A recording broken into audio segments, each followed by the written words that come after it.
사무실의 공기는 짙은 패배감으로 무거웠다. 최고급 마호가니 책상 위에는 유진홀딩스의 암울한 재무제표가 흩어져 있었다. 한유진은 텅 빈 눈으로 그 숫자들을 응시했다. 한때 업계의 신화였던 그녀의 분석 능력도 아버지의 필생의 사업이 정교하게 짜인 함정에 빠져 무너지는 것을 막지 못했다. 그녀의 손가락이 가늘게 떨렸다. 모든 것이 너무 빠르고 잔인하게 일어났다. 그녀의 앞에 앉은 남자는 이 모든 재앙의 설계자 강민혁이었다. 진성그룹의 부회장이자 유진홀딩스의 최대 채권자가 된 그는 값비싼 이탈리아제 슈트를 입고 여유롭게 차를 마시고 있었다. 그의 얼굴에는 어떤 동정심도 심지어는 승자의 오만함조차 보이지 않았다. 오직 차가운 계산만이 번득일 뿐이었다. 그는 유진의 절망을 관찰하는 것을 즐기는 듯했다. 유진 양, 시간은 많지 않아. 강민혁의 목소리는 낮고 부드러웠지만 그 안에 담긴 위협은 강철처럼 차가웠다.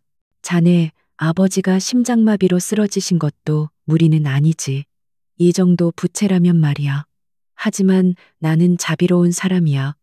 자네 가문에게 회생할 기회를 주려고 해. 그는 찻잔을 내려놓으며 유진의 눈을 똑바로 쳐다보았다. 유진은 입술을 깨물었다. 피맛이 느껴졌지만 그것이 그녀를 현실로 끌어당겼다. 원하시는 게 뭡니까, 부회장님? 이 모든 것을 계획하신 분이 설마 아무 데가 없이 저희를 도와주시겠다는 건가요? 그녀의 목소리는 갈라졌지만 그 안에는 아직 꺾이지 않은 날카로운 지성이 남아 있었다. 그녀는 이 남자가 포식자임을 알았다. 그리고 자신은 지금 그의 덫에 완전히 걸려들었다. 강민혁은 만족스러운 미소를 지었다. 역시 한 회장의 딸답군. 예리해. 그래, 조건이 있지. 아주 간단한 조건이야. 그는 서류 한 장을 그녀 앞으로 밀었다. 그것은 재무 서류가 아니었다.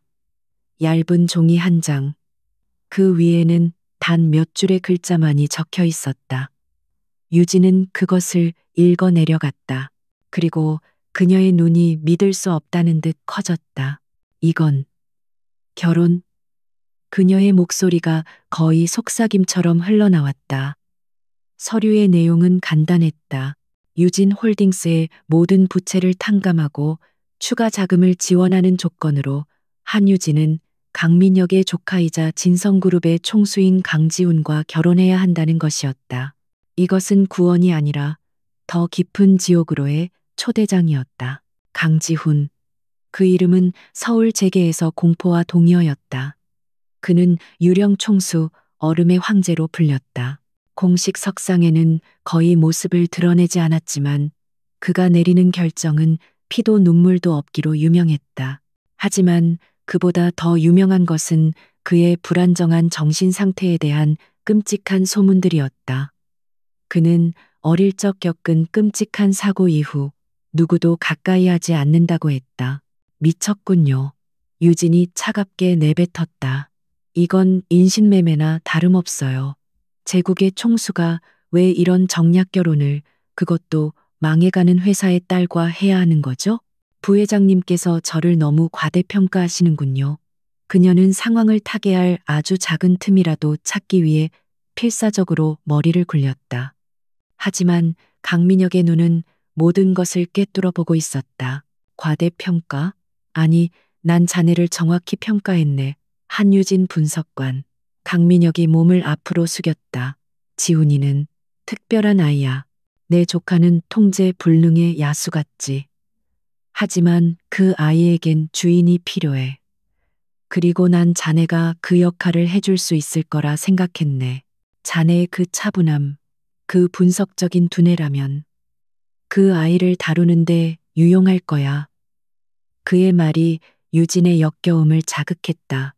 그리고 더 중요한 건 자네는 아무것도 가진 게 없다는 거지. 강민혁이 잔인한 미소를 지었다. 자네는 내게 완벽하게 종속될 수밖에 없어. 자네 가족의 생사 여탈권이 내 손에 있으니까 유진 홀딩스를 살리고 싶다면 이 결혼을 받아들여. 그렇지 않다면 내일 아침 전에 아버지는 병실에서 파산 소식을 듣게 될 걸세. 그 연약한 심장으로 버틸 수 있을까? 그것은 완벽한 협박이었다. 유진은 눈을 감았다. 아버지의 창백한 얼굴이 떠올랐다. 평생을 바쳐 이룬 회사를 잃고 병상에 누워 계신 아버지. 그녀는 선택의 여지가 없었다. 그녀의 재능, 그녀의 자부심, 그녀의 미래. 그 모든 것이 이 더러운 거래 앞에 무력했다. 그녀는 천천히 눈을 떴다. 그녀의 눈동자는 이제 어떤 감정도 담고 있지 않은 텅 빈 유리구슬 같았다. 알겠습니다. 결혼하죠. 그녀의 목소리는 기계처럼 평탄했다. 하지만 조건이 있습니다. 계약 즉시 유진 홀딩스에 약속한 자금이 투입되어야 합니다.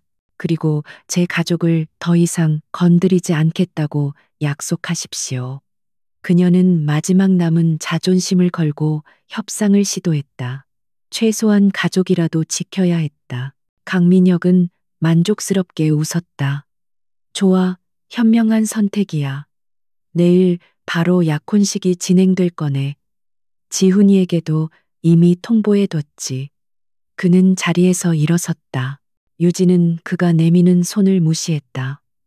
그녀는 이 남자가 자신의 삶을 어떻게 망가뜨렸는지, 그리고 앞으로 어떻게 망가뜨릴 것인지 정확히 알았다. 이것은 시작에 불과했다. 다음 날 모든 것이 속전속결로 진행되었다. 약혼식이라고 부르기도 민망한 자리였다.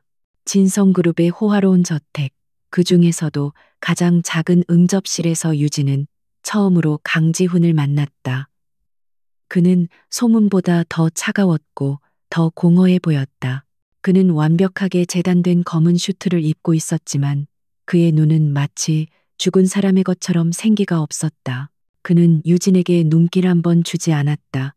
강민혁이 지시하는 대로 반지를 끼워줄 때조차 그의 손길은 얼음장처럼 차가웠고 어떤 감정도 담겨 있지 않았다. 그는 마치 정교하게 만들어진 마네킹 같았다. 유진 역시 마찬가지였다. 그녀는 가면을 썼다.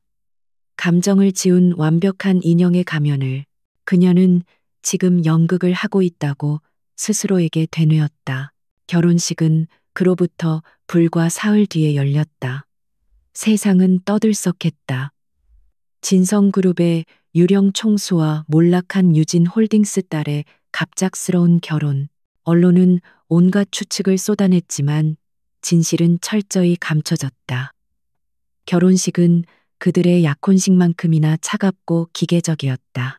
유진은 순백의 웨딩드레스를 입었지만 그것은 마치 수의처럼 느껴졌다. 그녀는 아버지의 휠체어를 밀며 식장에 들어섰다.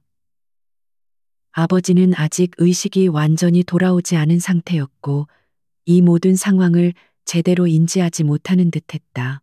그것이 차라리 다행이라고 유진은 생각했다. 딸이 어떻게 팔려가는지 똑똑히 보는 것보다는 나았다. 강지우는 재단 앞에서 그녀를 기다리고 있었다. 여전히 텅 빈 눈으로. 주례사가 오고 갔지만 유진의 귀에는 아무것도 들리지 않았다. 그녀는 오직 강민혁의 만족스러운 미소만을 볼 수 있었다. 그는 하객석 맨 앞줄에서 자신의 승리를 만끽하고 있었다. 유진은 서약을 읊조렸다. 네, 그 한마디가 그녀의 삶에 족쇄를 채웠다. 강지훈 역시 기계적인 목소리로 네, 라고 대답했다. 반지가 교환되고 짧은 입맞춤이 이어졌다. 강지훈의 입술은 그의 손처럼 차가웠다. 그것은 입맞춤이라기보다는 차가운 물체가 잠시 스쳐 지나간 것에 가까웠다. 어떤 온기도 어떤 감정의 교류도 없었다. 그들은 이제 공식적인 부부가 되었다. 하지만 그 순간만큼 서로에게 완벽하게 타인인 적도 없었다. 결혼식이 끝나자마자 유진은 강지훈의 개인 저택, 그림자의 집이라 불리는 곳으로 옮겨졌다. 도심 외곽의 숲속에 고립된 그 저택은 이름처럼 거대하고 어두운 그림자 속에 잠겨 있었다. 강지우는 차에서 내리자마자 한마디 말도 없이 저택 안으로 사라졌다. 유진은 홀로 남아 자신의 짐가방과 함께 그 거대한 철문 앞에 섰다. 사모님, 이쪽입니다. 나이든 집사가 무표정한 얼굴로 그녀를 안내했다. 저택 내부는 외부만큼이나 차갑고 고요했다. 모든 가구는 검은색 아니면 회색이었고 공기는 마치 수년간 환기되지 않은 것처럼 무거웠다. 유진은 자신이 거대한 무덤 속으로 걸어 들어가는 것 같다고 생각했다. 그녀의 방은 2층 끝에 있었다. 강지훈의 침실과는 복도를 사이에 두고 가장 멀리 떨어진 곳이었다. 총수님께서는 혼자 있는 것을 선호하십니다. 필요한 것이 있다면 저를 부르십시오. 하지만 절대 총수님의 서재나 침실에는 접근하지 마십시오.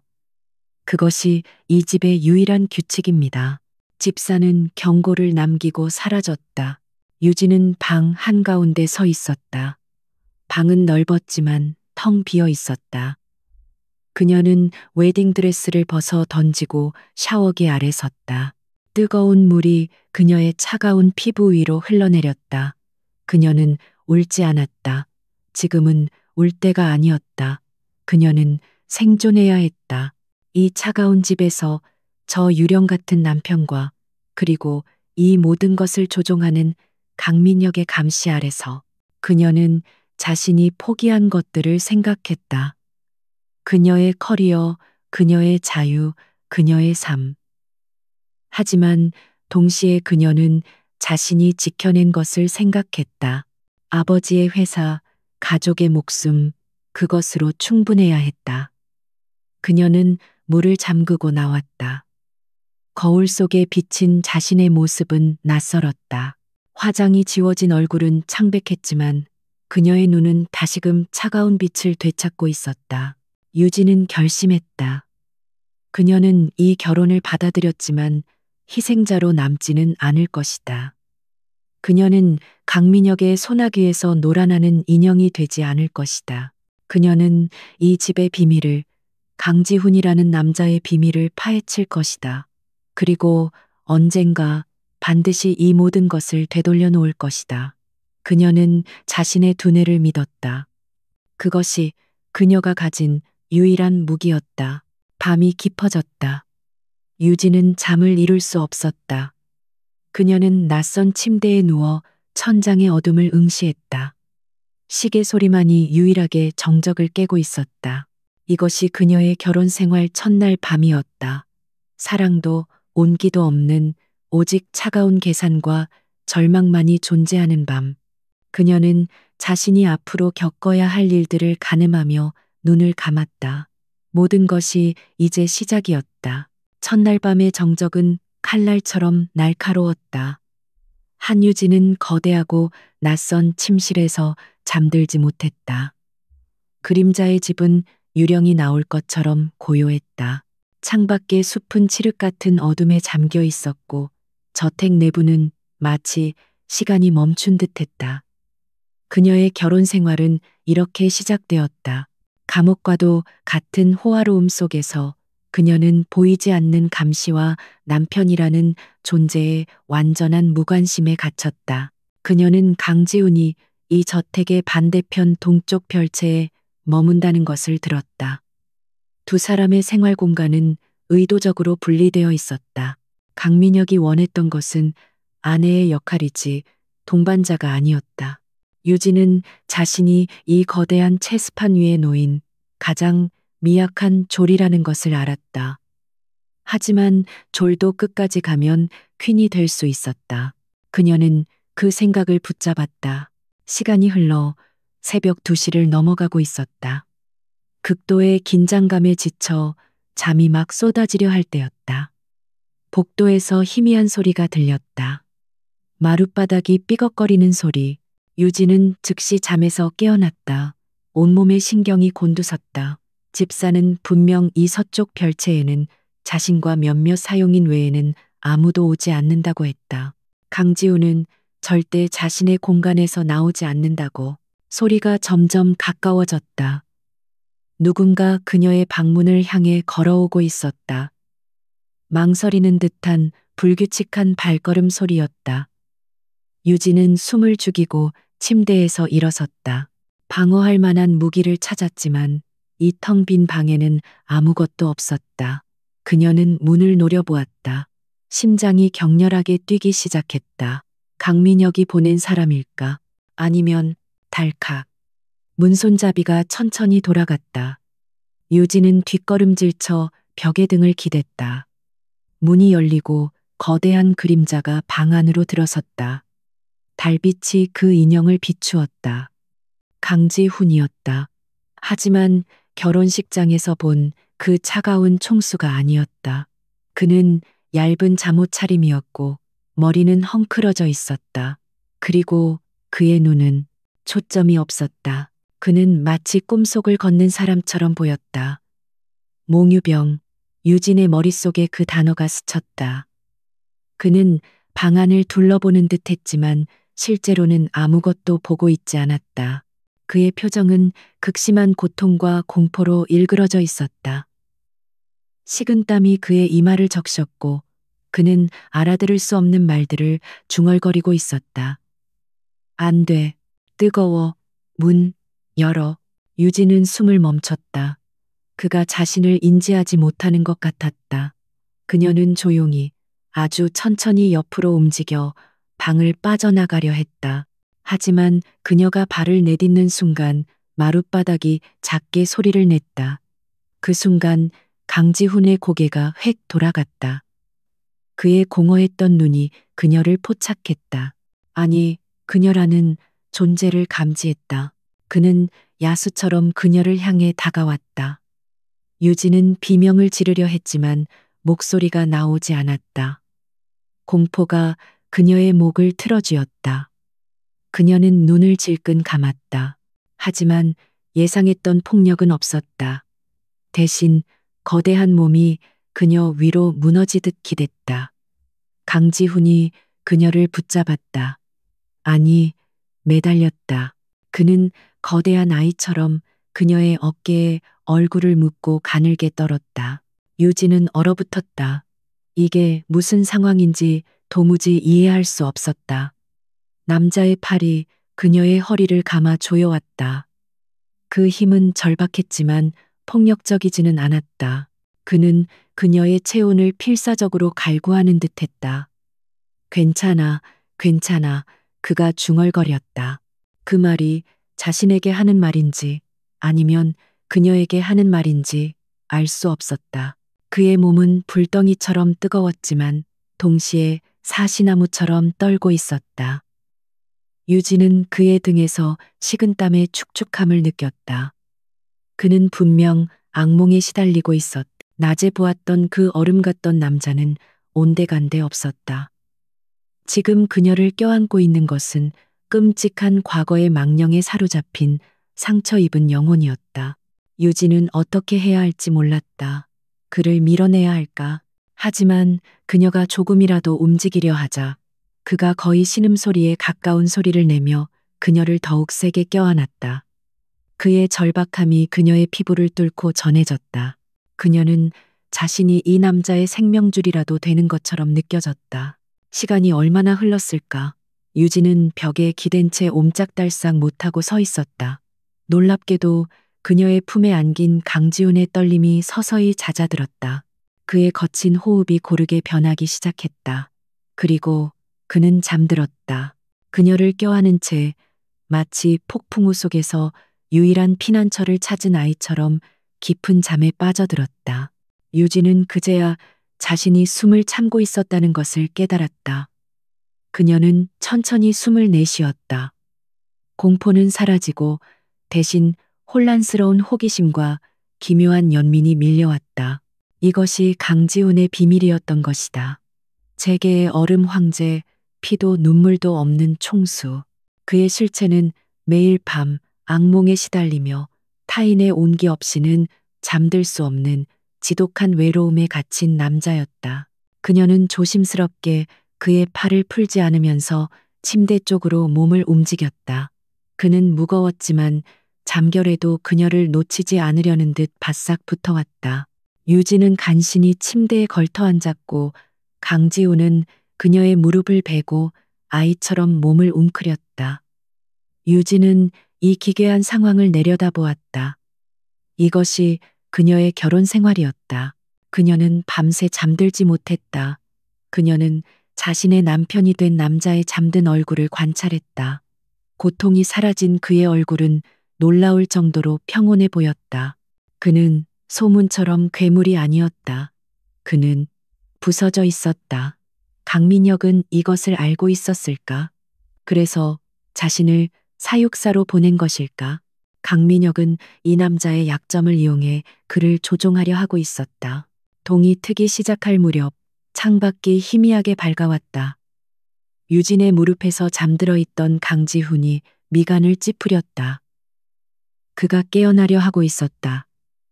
유진은 긴장했다. 잠에서 깬 그가 이 상황을 어떻게 받아들일까? 그녀의 품에서 잠들었다는 것을 알게 되면 어떤 반응을 보일까? 강지훈의 눈이 천천히 떠졌다. 그의 눈은 처음에는 몽롱했지만 곧 자신이 어디에 있는지 그리고 누구를 껴안고 있는지 깨달았다. 그의 눈동자가 급격하게 수축했다. 그 안에서 어젯밤의 나약함 대신 불꽃 튀는 수치심과 분노가 타올랐다.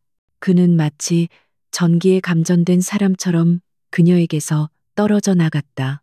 그는 침대 반대편으로 비틀거리며 물러나 마치 더러운 것이라도 본 듯한 표정으로 유진을 노려보았다. 당신, 감히. 그의 목소리는 분노로 갈라져 있었다. 하지만 유진은 그의 분노 밑에 깔린 당혹감과 자기 혐오를 읽었다. 그는 자신의 약한 모습을 보였다는 사실에 격분하고 있었다. 제가 온 것이 아닙니다. 당신이, 총수님께서 제 방으로 오셨습니다. 유진은 침착하게 대답했다. 그녀의 목소리는 흔들리지 않았다. 그녀는 이 상황에서 두려움을 보이는 것이 최악의 수라는 것을 직감했다. 그녀는 그에게 자신이 위협이 아님을 동시에 만만한 상대도 아님을 보여줘야 했다. 강지우는 자신의 헝클어진 잠옷을 내려다보며 입술을 깨물었다. 그는 아무 말도 하지 않았다. 아니, 할 수 없었다. 그는 유진을 자신이 밤새 매달렸던 그 여자를 경멸과 혼란이 뒤섞인 눈으로 바라보더니 짐승처럼 으르렁거리는 소리를 내며 방을 뛰쳐나갔다. 문이 세차게 닫혔다. 유진은 한참 동안 그가 사라진 문을 응시했다. 그리고 긴 한숨을 내쉬었다. 그녀의 다리가 후들거렸다. 그녀는 이제 알았다. 이 결혼은 강민혁이 쳐놓은 더 복잡한 함정이었다. 그리고 그녀는 그 함정의 중심에 가장 연약하고도 가장 위험한 비밀을 품고 있는 남자와 엮여버렸다. 그날 오후 강민혁이 그녀를 불렀다. 그는 저택의 응접실에서 여유롭게 앉아 있었다. 첫날 밤은 어땠나? 유진 양. 내 조카가 꽤 거칠지. 그의 목소리에는 노골적인 조롱과 기대감이 섞여 있었다. 그는 유진이 겁에 질려 울며 매달리기를 바라는 듯했다.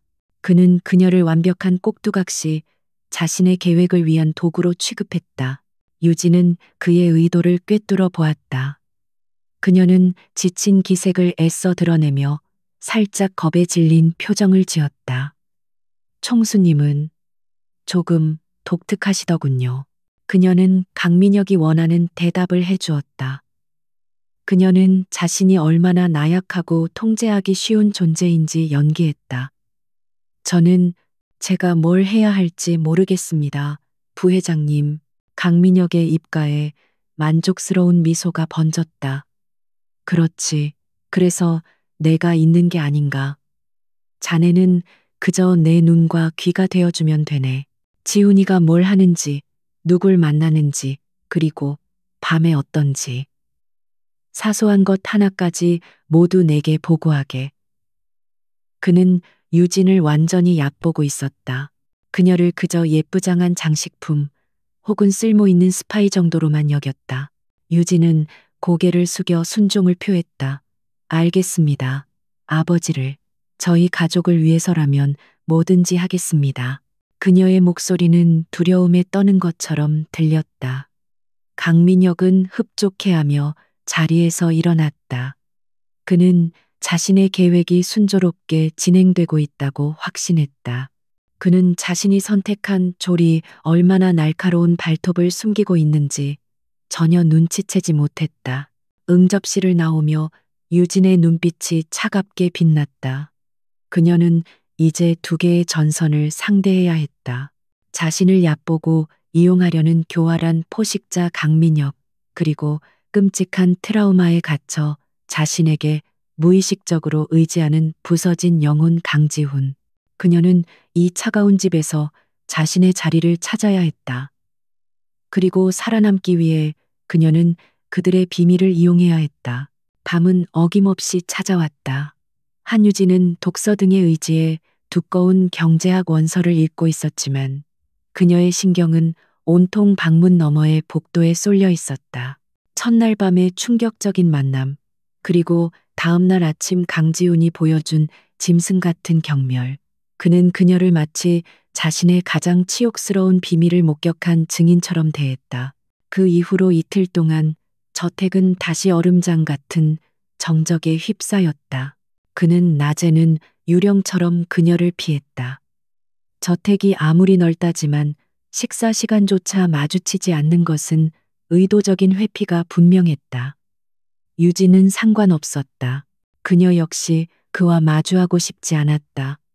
하지만 밤은 다른 문제였다. 어젯밤 그녀는 뜬 눈으로 밤을 지새웠다. 그는 오지 않았다. 유진은 안도하면서도 동시에 기묘한 불안감을 느꼈다. 오늘 밤도 그렇게 지나가는 듯 했다. 시계가 새벽 2시를 가리켰다. 유진이 책을 덮고 막 잠자리에 들려던 참이었다. 그 소리가 다시 들렸다. 복도를 가로지르는 망설이는 듯한 발걸음 소리, 심장이 쿵 하고 내려앉았다. 그는 또 온 것이다. 그녀는 침대에 굳은 채 앉아 있었다. 도망쳐야 할까? 아니면 모르는 척 해야 할까? 문이 소리 없이 열렸다. 강지우는 첫날 밤과 똑같은 모습이었다. 텅 빈 눈, 식은 땀에 젖은 머리카락, 고통으로 일그러진 표정. 그는 악몽 속을 헤매는 망령처럼 방 안으로 들어섰다. 그리고 마치 나침반이 북쪽을 가리키듯 정확하게 그녀를 향해 다가왔다. 그는 침대 가장자리에 무너지듯 주저앉았다. 그는 아무 말도 없었다. 그저 손을 뻗어 그녀의 팔을 붙잡았다. 그리고는 마치 물에 빠진 사람이 지푸라기라도 잡는 심정으로 그녀를 끌어당겨 껴안았다. 그의 몸은 여전히 불덩이처럼 뜨거웠고 가늘게 떨리고 있었다. 유진은 더 이상 저항하지 않았다. 그녀는 이 남자가 자신을 한유진으로 인식하는 것이 아님을 깨달았다. 그는 그저 온기를, 안전을 갈구하고 있었다. 유진은 조심스럽게 그의 등을 토닥였다. 그녀가 의도한 행동은 아니었다. 그것은 거의 본능적인 반응이었다. 놀랍게도 그녀의 손길이 닿자 그의 격렬했던 떨림이 조금씩 잦아들었다. 그는 그녀의 어깨에 더 깊이 얼굴을 묻으며 어린아이 같은 안도의 한숨을 내쉬었다. 그리고 다시 그는 그녀의 품에서 잠이 들었다. 유진은 이 기이한 밤의 의식을 받아들이기로 했다. 이것이 그녀가 이 지옥 같은 집에서 살아남기 위해 치러야 할 대가라면 기꺼이 감수할 터였다. 그녀는 잠든 남자의 얼굴을 내려다 보았다. 그는 왜 이토록 처절하게 고통받고 있을까? 강민혁은 이 사실을 어디까지 알고 이용하고 있는 것일까? 그녀의 머릿속이 복잡하게 돌아가기 시작했다. 다음 날 아침 그가 먼저 잠에서 깼다.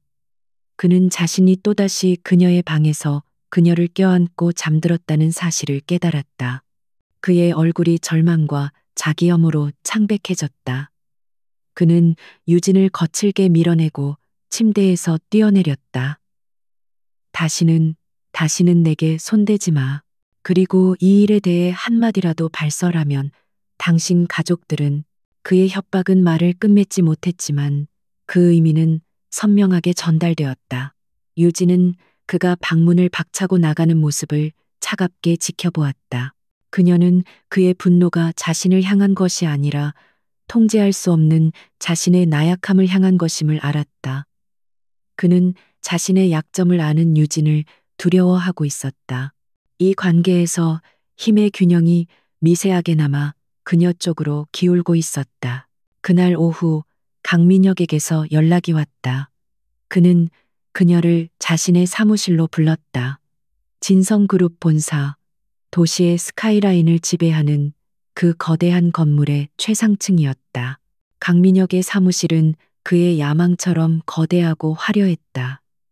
그는 유진에게 만족스러운 미소를 지어 보였다. 새 신부 생활은 좀 익숙해졌나? 유진은 여전히 겁에 질린 연기를 유지했다. 아직 잘 모르겠습니다. 그녀는 시선을 피하며 불안한 듯 손가락을 꼼지락거렸다. 청수님은 밤에 많이 힘들어 하십니다. 그녀는 강민혁이 원하는 정보를 흘렸다. 그가 자신의 조카를 얼마나 통제하고 싶어 하는지 시험해 보기 위해서였다. 강민혁의 눈이 번뜩였다. 역시 그놈은 아직도 그 모양이군. 그는 혀를 차며 유진에게 다가왔다. 잘 됐네. 자네가 필요했던 이유가 바로 그거야. 이제 자네가 할 일이 생겼네. 그는 유진에게 USB 하나를 건넸다. 지훈이 놈이 요즘 신재생 에너지 사업에 미쳐 있어. 대규모 인수를 준비 중이지. 난 그놈이 누굴 노리는지 입찰 전략이 뭔지 알아야겠네. 제가 어떻게 그런 걸. 유진이 겁에 질린 목소리로 물었다. 그녀의 연기는 완벽했다. 강민혁은 그녀의 어깨를 친근하게 두드렸다. 자네는 이제 그놈의 아내야. 밤에 그놈이 자네를 찾는다며? 그 약해 빠진 놈의 서재에 들어가는 것쯤은 일도 아니겠지. 자네 아버지의 회사가 어떻게 될지는 자네의 행동에 달렸어. 그것은 명령이자 거부할 수 없는 협박이었다. 유진은 고개를 끄덕였다. 노력 해보겠습니다. 그녀는 USB를 꽉 쥐었다. 그녀의 손바닥이 축축해졌다. 강민혁은 그녀가 자신의 완벽한 꼭두각시가 되었다고 확신했다. 그는 자신이 덫에 걸린 쥐를 내려다보는 고양이라고 생각했지만 사실 그는 독사를 품에 안고 있었다. 저택으로 돌아온 유진은 자신의 방으로 직행했다. 그녀는 강민혁이 준 USB를 자신의 개인 노트북에 연결하지 않았다. 그 안에 어떤 추적 프로그램이 심어져 있을지 몰랐다. 대신 그녀는 자신이 숨겨온 완벽하게 보안 처리된 태블릿 PC를 꺼냈다. 그녀는 강민혁의 임무를 수행할 생각이 전혀 없었다. 그녀에게는 더 중요한 일이 있었다. 그녀는 유진홀딩스의 파산 과정을 처음부터 다시 검토하기 시작했다. 그녀는 더 이상 감상에 젖은 딸이 아니었다. 그녀는 대한민국 최고의 금융 분석가 한유진이었다. 그녀의 눈이 재무제표와 부채 인수 내역, 주가 변동 그래프를 훑어내렸다. 모든 것이 너무나도 정교했다. 이것은 단순한 경영 악화가 아니었다. 완벽하게 계획된 기업 사냥이었다. 그녀는 유진홀딩스의 주가를 폭락시킨 공매도 세력의 자금 흐름을 역추적했다. 수십 개의 유령 회사를 거친 자금은 결국 카리브의 한 조세 피난처에서 출발했다. 그곳은 강민혁이 관리하는 비자금의 세탁 창구로 의심받던 곳이었다. 찾았다. 유진의 입가에 차가운 미소가 번졌다. 강민혁이 직접 유진홀딩스를 무너뜨린 것이다. 하지만 왜 단지 자신을 강지훈의 감시역으로 쓰기 위해서 이토록 거대한 기업을 무너뜨렸단 말인가? 그것은 과했다. 분명 다른 이유가 있었다. 유진은 강민혁의 동기를 파고들었다. 그는 왜 그토록 강지훈을 통제하려 할까? 단순히 그룹을 차지하기 위해서? 그렇다면 그냥 사고로 위장해 죽이면 그만이었다. 왜 굳이 결혼이라는 복잡한 장치를 이용했을까? 유진은 강지훈의 과거를 파헤치기 시작했다. 그녀는 20년 전 일어났던 진성물류 창고 화재 사건의 기사들을 검색했다. 당시 10살이었던 강지훈은 그 화재로 부모를 잃고 기적적으로 홀로 살아남았다. 기사에는 그가 심각한 외상 후 스트레스 장애, PTSD를 앓고 있으며 그 이후로 대외 활동을 극도로 꺼리게 되었다고 적혀 있었다. 유진은 기사를 읽어내려가다 숨이 멎는 듯 했다. 화재 현장에서 강지훈과 함께 발견되었던 신원 미상의 소녀에 대한 짧은 언급이 있었다. 그 소녀는 연기를 너무 많이 마셔 의식을 잃기 직전까지 강지훈을 보호하다가 구조대가 도착하기 직전에 사라졌다고 했다. 유진의 머릿속이 하얗게 변했다. 그녀는 그 화재를 기억했다. 아니, 기억하는 정도가 아니었다. 그녀가 바로 그 소녀였다. 어린 시절 아버지의 물류 창고 근처에서 길을 잃었던 날, 무너지는 건물 속에서 울고 있던 작은 남자아이. 그녀가 그 아이를 끌어안고 연기 속에서 함께 불렀던 노래. 괜찮아, 괜찮아. 그녀는 그 아이가 강지훈일 거라고는 상상도 못했다. 그렇다면 강지훈이 밤마다 자신을 찾는 것은 그가 무의식 중에 자신을 기억하기 때문일까? 자신을 유일한 안식처로 자신을 구해준 그 소녀로 착각하고 있는 것일까? 유진은 온몸에 소름이 돋는 것을 느꼈다. 강민혁은 이 사실을 알까? 아니, 알 리가 없었다. 이것은 그 누구도 예상하지 못한 변수였다. 그녀는 다시 강민혁의 임무로 돌아왔다. 그녀는 이제 강지훈의 서재에 들어가야 할 이유가 생겼다. 강민혁을 위한 정보가 아니라 20년 전 그 화재 사건의 진실을 찾기 위해서 그녀는 그 화재가 단순한 사고가 아니라고 확신했다.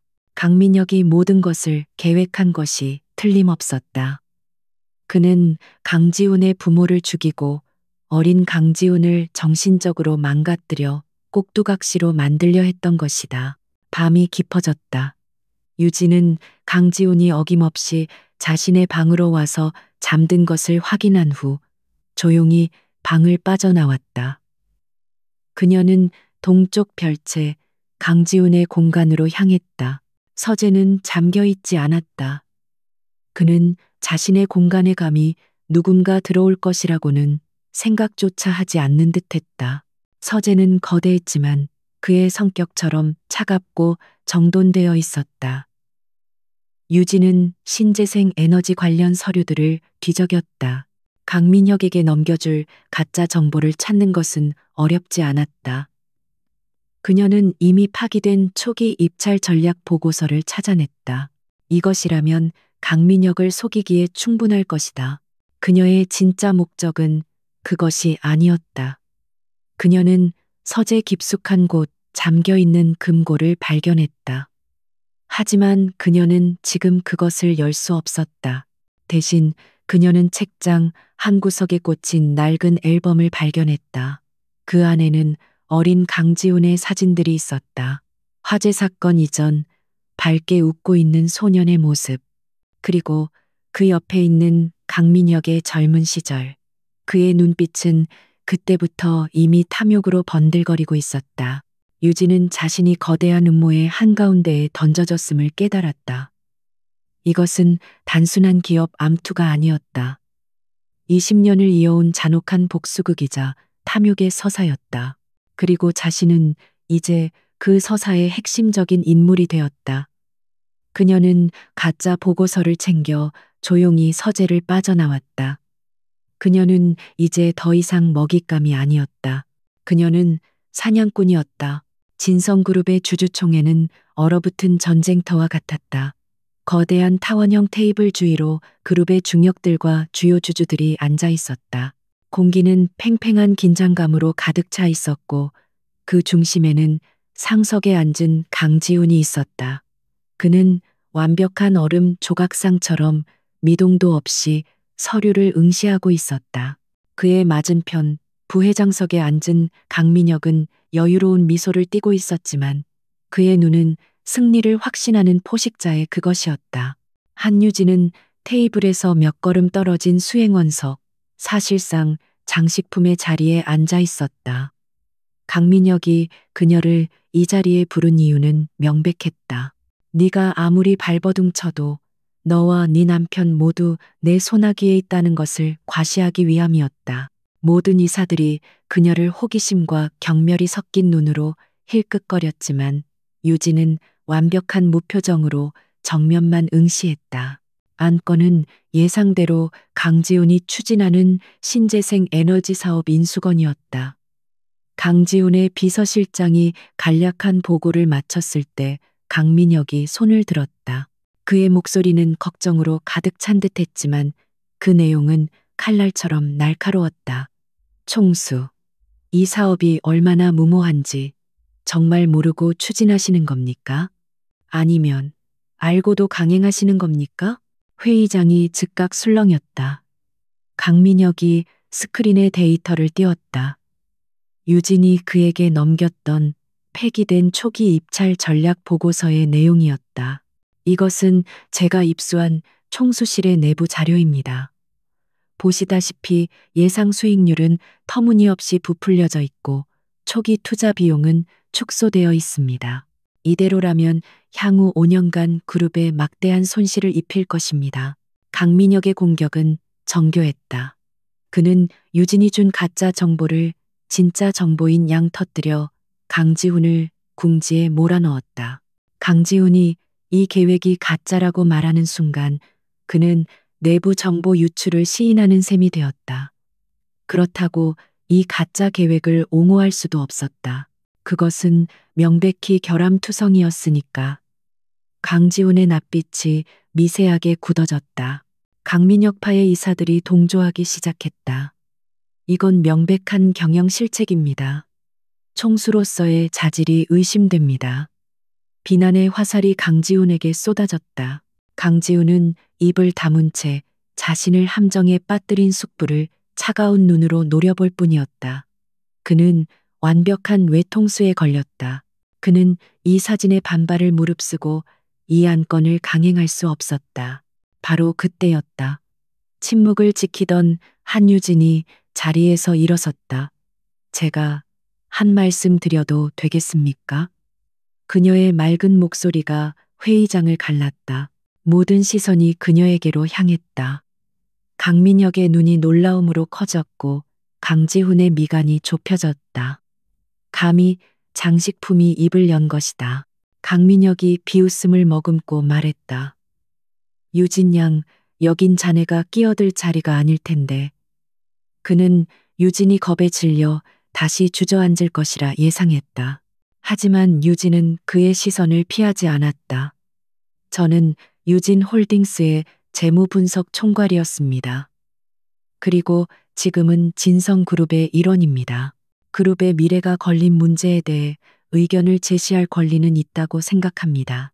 그녀는 당당하게 테이블로 걸어 나갔다. 강지훈은 그녀를 제지하지 않았다.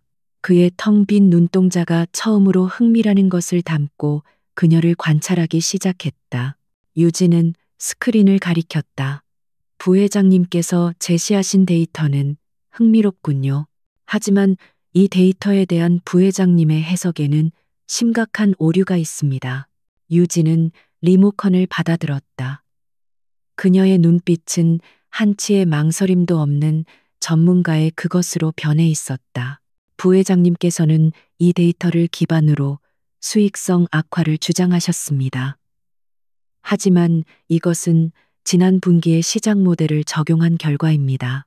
만약 여기에 최근 3개월간의 기술 혁신 변동값과 유럽 시장의 탄소 배출권 가격 변동을 대입하면 어떻게 될까요? 그녀는 스크린에 새로운 그래프를 띄웠다. 그것은 그녀가 어젯밤 강민혁을 속이기 위해 만든 가짜 데이터를 기반으로 완전히 새로운 변수를 적용해 도출해낸 제3의 시나리오였다. 보시다시피 초기 손실은 예상되나 2년차 3분기부터 기하급수적인 수익 곡선이 발생합니다. 이것은 손실이 아니라 시장 선점을 위한 전략적 투자입니다. 회의장은 완벽한 정적에 휩싸였다.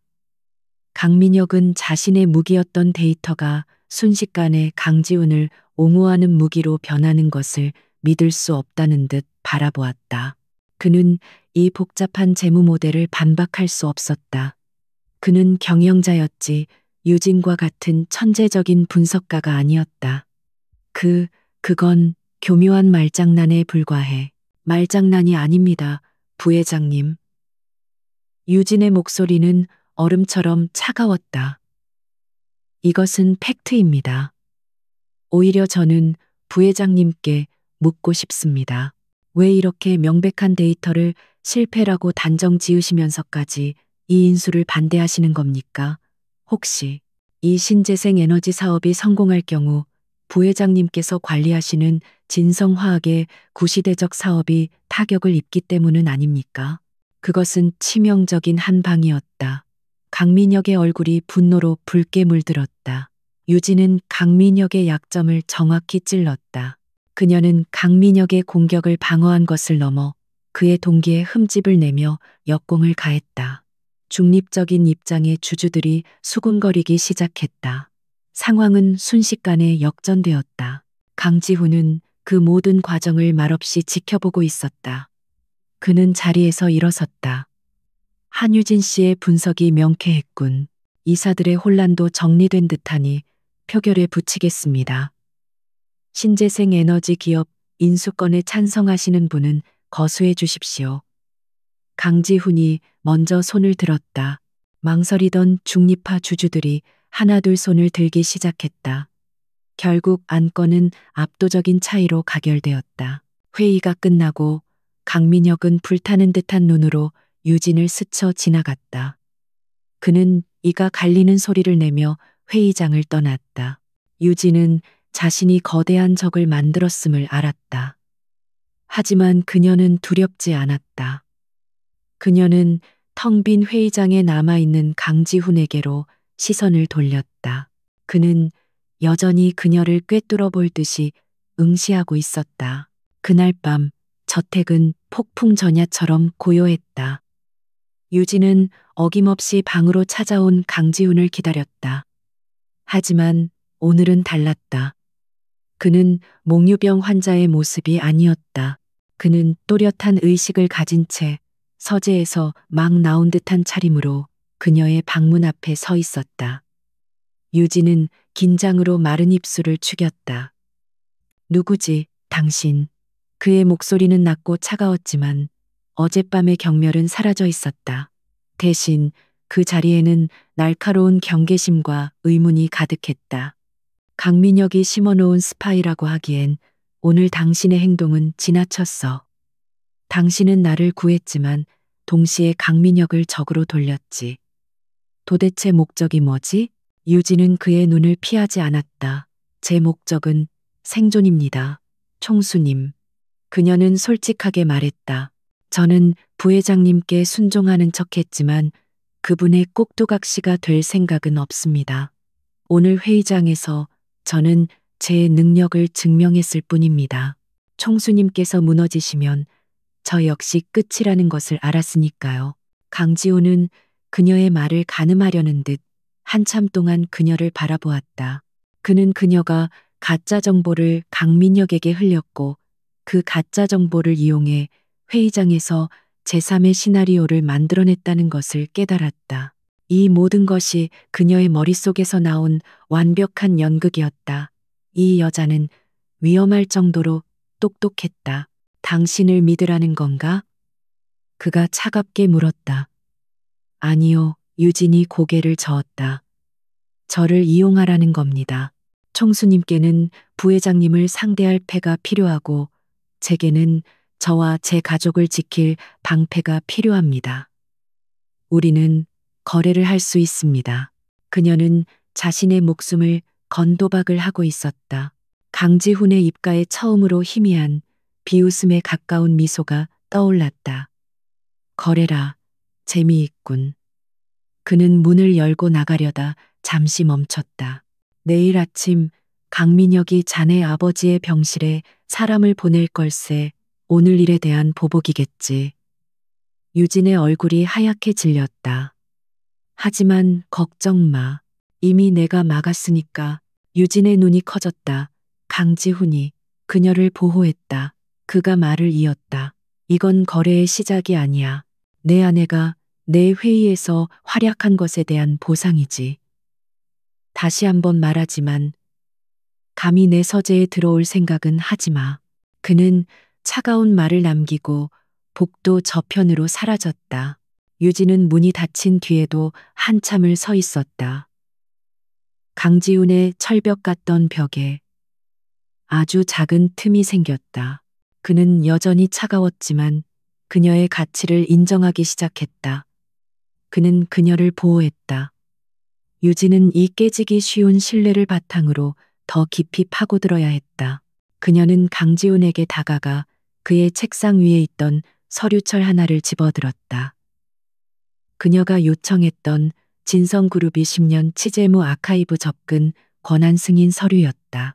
강지훈이 서명한 서류였다.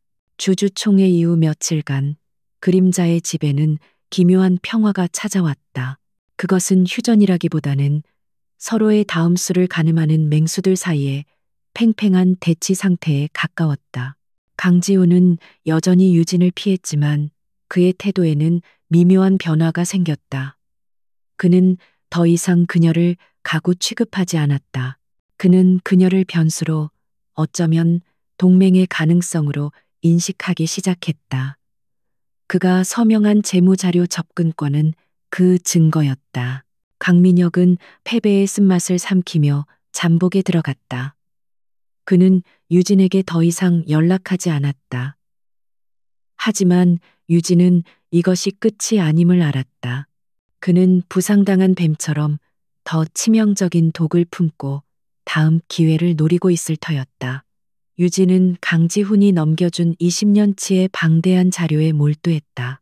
그녀는 그 안에서 강민혁의 비자금 흐름과 20년 전 화재 사건 전후의 의심스러운 자금 집행 내역을 찾고 있었다.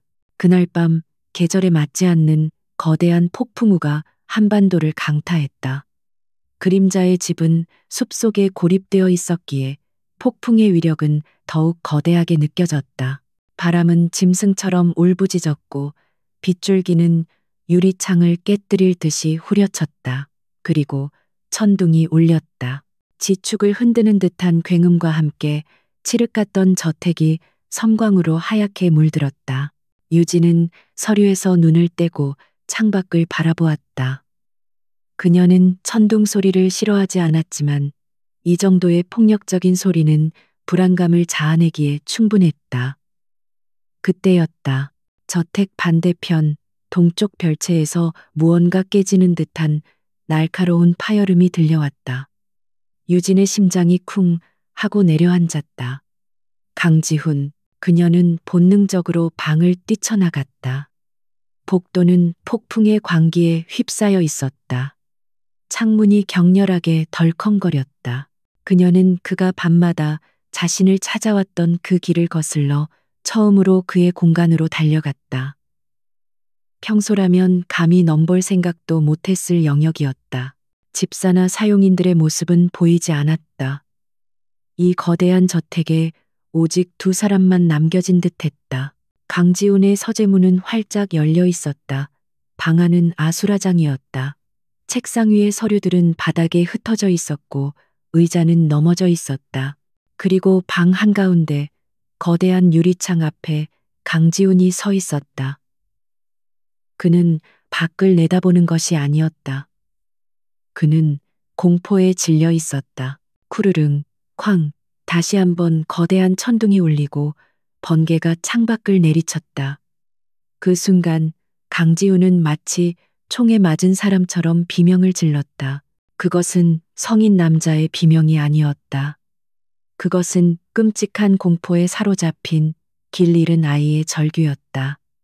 그는 귀를 막고 주저앉았다. 안 돼, 안 돼, 뜨거워, 연기, 문이 안 열려. 그는 몽유병 상태가 아니었다. 그는 깨어 있었다. 하지만 그는 현실을 보고 있지 않았다. 그의 눈은 20년 전 지옥 같던 그 화재 현장을 보고 있었다. 폭풍 후의 굉음이 그날의 폭발음과 겹쳐졌고 번개의 섬광이 그의 기억 속에 갇혀 있던 화마를 깨운 것이다. 이것은 단순한 악몽이 아니었다. PTSD로 인한 심각한 패닉 발작이었다. 숨이 막혀. 아빠, 엄마, 아무도 없어요? 그는 바닥을 기며 무언가를 찾는 듯 했다. 그의 호흡은 거칠고 빨랐으며 온몸은 사시나무처럼 떨고 있었다. 유진은 그에게 다가가려 했지만 그가 너무도 위험하고 불안정해 보여 차마 발을 뗄 수 없었다.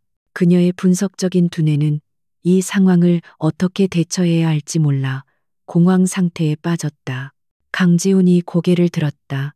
그의 눈은 공포로 가득 차 방 한 구석, 책장이 있는 어두운 곳을 응시했다.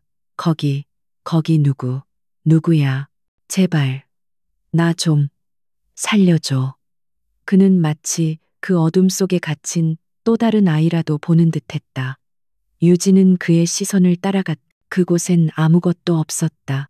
그는 자신의 기억과 대화하고 있었다. 유진은 숨을 멈췄다. 그녀의 머릿속에서 아주 오래되고 희미한 기억의 조각이 떠올랐다. 연기가 자욱한 창고, 무너지는 철골 구조물, 그리고 구석에서 울고 있던 작은 남자아이. 그녀가 그 아이에게 했던 말, 그 아이를 달래기 위해 불렀던 노래. 그녀의 분석가로서의 이성이 아니라 그녀의 가장 깊은 곳에 잠자고 있던 본능이 반응했다. 그녀는 천천히, 아주 천천히 그에게 다가갔다. 강지훈은 그녀의 움직임을 인지하고 더욱 몸을 웅크렸다. 오지 마, 불이야. 다 타버릴 거야. 그가 절규했다. 유진은 그의 몇 걸음 앞에서 멈추고 조심스럽게 무릎을 꿇었다. 그녀는 지금 자신이 무엇을 하고 있는지조차 깨닫지 못했다. 그녀의 입에서 마치 다른 사람의 목소리처럼 잊고 있던 멜로디가 흘러나왔다. 자장, 우리 아기, 작은 별이 속삭이네. 그것은 그녀의 어머니가 어릴 적 불러주던 낡은 자장가였다. 20년 전 그 불타는 창고 안에서 그녀가 겁에 질린 남자아이를 껴안고 몇 번이고 되뇌었던 바로 그 노래였다. 노래소리가 울려 퍼지자 강지훈의 격렬했던 몸부림이 순간적으로 멈췄다. 그의 고개가 천천히, 아주 천천히 돌아갔다. 그의 초점 없던 눈이 유진을 향했다. 그의 동공이 격렬하게 흔들렸다. 그는 유진을 보는 것이 아니었다. 그는 연기 속에 갇혀있던 한 소녀를 보고 있었다. 괜찮아. 유진이 노래에 이어 그때 자신이 했던 말을 그대로 내뱉었다. 내가 여기 있잖아. 무서워하지 마. 우리가 나갈 수 있어. 곧 어른들이 올 거야. 그녀는 자신이 왜 이런 말을 하는지 몰랐다. 그저 그렇게 해야만 할 것 같았다. 강지훈의 입술이 가늘게 떨렸다. 그의 눈에서 눈물이 흘러내렸다. 공포에 질렸던 짐승 같은 표정이 믿을 수 없다는 충격과 아주 희미한 알아봄으로 변해갔다. 그는 떨리는 손을 뻗어 유진의 뺨을 만지려는 듯 허공에 멈췄다. 그 노래, 당신. 혹시 그의 목소리는 거의 들리지 않을 정도로 작았다. 쾅, 마지막 거대한 천둥이 저택을 울렸다. 그 소리와 함께 극도의 긴장과 충격을 이기지 못한 강지훈의 몸이 앞으로 쓰러졌다. 그는 의식을 잃었다. 유진은 본능적으로 몸을 날려 그를 받아 안았다. 그의 거대한 몸이 그녀의 품으로 무너져 내렸다. 그는 더 이상 떨고 있지 않았다. 그는 기절한 것이었다. 유진은 의식을 잃은 남자를 껴안은 채 바닥에 주저앉아 거친 숨을 몰아쉬었다. 창밖에서는 여전히 폭풍우가 몰아치고 있었지만 그녀의 귀에는 아무것도 들리지 않았다. 그녀의 머릿속은 방금 전의 상황으로 새하얗게 변해 있었다. 그 노래, 그 말, 그리고 강지훈의 반응. 그녀는 자신이 20년 전 화재 기사에서 읽었던 신원 미상의 소녀일지도 모른다고 의심했었다. 하지만 그것은 어디까지나 추측일 뿐이었다. 그러나 오늘 밤 모든 것이 증명되었다. 강지훈이 찾던 온기, 그가 무의식 중에 매달렸던 안식처, 그것은 한유진이라는 여자가 아니었다. 그것은 20년 전 지옥불 속에서 그를 안아주었던 바로 그 소녀였다. 유진은 떨리는 눈으로 자신이 껴안고 있는 남자를 내려다 보았다. 강지훈, 재계의 얼음 황제, 자신의 남편. 그리고 그녀가 어린 시절 목숨을 구했던 바로 그 남자아이. 이 믿을 수 없는 진실이, 이 잔인한 운명의 장난이 그녀의 심장을 얼음 송곳으로 찌르는 듯했다. 이것은 단순한 정략 결혼이 아니었다. 이것은 20년의 세월을 거슬러 올라간 지독한 인연의 재회였다. 폭풍우가 지나간 새벽, 저택은 기괴할 정도로 고요했다. 한유진은 젖은 머리카락을 쓸어 넘기며 의식을 잃은 강지훈을 내려다보았다. 그는 거대했지만 지금은 한없이 연약해 보였다. 그녀는 이 사실을 외부에 알릴 수 없다고 판단했다. 집사나 사용인들이 이 광경을 본다면 즉시 강민혁의 귀에 들어갈 터였다. 강지훈의 치명적인 약점이 노출되는 순간 모든 것이 끝장이다. 유진은 자신의 모든 힘을 끌어모았다. 그녀는 그를 부축하려 애썼다. 강지훈 씨, 일어나요. 정신 차려요. 그녀가 뺨을 가볍게 치자 그가 희미하게 신음하며 눈을 떴다. 그의 눈은 여전히 몽롱했지만 최소한 스스로 걸을 수는 있는 상태였다. 유진은 그의 팔을 자신의 어깨에 두르고 비틀거리는 그를 이끌어 침실로 향했다. 그를 침대에 눕히는 것은 또 다른 사투였다. 그가 침대에 쓰러지자마자 그는 다시 깊은 잠인지 혹은 기절인지 모를 상태로 빠져들었다. 유진은 젖은 수건으로 그의 얼굴에 흐르는 식은땀을 닦아주었다. 그녀는 밤새 그의 곁을 지켰다. 그녀의 머릿속은 수천 개의 조각으로 나뉘어 20년 전의 화재와 지금의 상황을 맞추려 애쓰고 있었다. 아침 햇살이 방 안을 비출 때쯤 강지훈이 먼저 눈을 떴다. 그는 자신이 침대에 누워 있다는 것, 그리고 유진이 젖은 옷 그대로 의자에서 뜬 눈으로 밤을 새웠다는 것을 깨달았다. 폭풍우의 기억이 파편처럼 스쳐 지나갔다. 공포, 절규, 그리고 낯선, 하지만 미치도록 익숙한 자장가 소리. 그의 눈이 얼음처럼 차가워졌다. 그는 침대에서 벌떡 일어나 앉았다. 어젯밤 무슨 일이 있었던 거지? 그의 목소리는 쉬어 있었지만 그 안에는 의심과 경계심이 가득했다. 그는 그녀가 자신의 가장 추악한 바닥을 목격했다는 사실에 수치심을 느꼈다. 내가 또 당신 방에 갔었나? 유진은 천천히 고개를 저었다. 아니요, 당신이 아니었어요. 제가 당신의 서재로 갔습니다. 비명 소리가 들려서요. 그녀는 담담하게 사실을 말했다. 폭풍 때문에 많이 힘들어 보였습니다. 발작을 일으켰어요. 그녀는 패닉이라는 단어 대신 발작이라는 단어를 택했다. 강지훈의 얼굴이 돌처럼 굳었다. 그는 자신이 기억을 통제하지 못했다는 사실에 절망했다. 그는 유진을 노려보았다. 그리고 당신이 뭘 봤지? 그의 목소리에는 살기마저 어렸다. 그는 그녀가 자신의 약점을 쥐고 흔들까봐 두려워했다. 당신이 노래를 불렀어. 그것은 질문이 아닌 확신에 찬 단언이었다. 그 노래, 어디서 배운 거지? 유진의 심장이 세차게 뛰었다. 지금 말해야 할까? 내가 바로 그 소녀라고? 하지만 그녀는 강지훈의 불안정한 눈빛을 보았다. 그는 진실을 감당할 준비가 되어 있지 않았다. 그리고 그녀에게는 증거가 없었다. 강민혁이 그 화재를 일으켰다는 심증뿐이었다. 지금 섣불리 20년 전의 일을 꺼내는 것은 강지훈을 더 깊은 혼돈으로 밀어넣고 강민혁에게 자신의 정체를 노출하는 자살행위였다. 유진은 시선을 피했다. 오래된 자장가입니다. 어머니께서 제가 어릴 때 겁에 질리면 불러주시던 노래예요. 당신이 너무 고통스러워 보여서 그저 본능적으로 나왔습니다. 불쾌했다면 사과하죠. 그녀는 완벽한 거짓말은 아니지만 진실의 핵심을 교묘하게 비켜갔다. 강지우는 그녀를 꿰뚫어 볼 듯이 응시했다. 그는 그녀의 말을 믿지 않았다. 그 노래는 단순한 자장가가 아니었다. 그것은 20년 전 자신을 지옥에서 꺼내준 유일한 빛이었다. 하지만 그는 더 이상 묻지 않았다.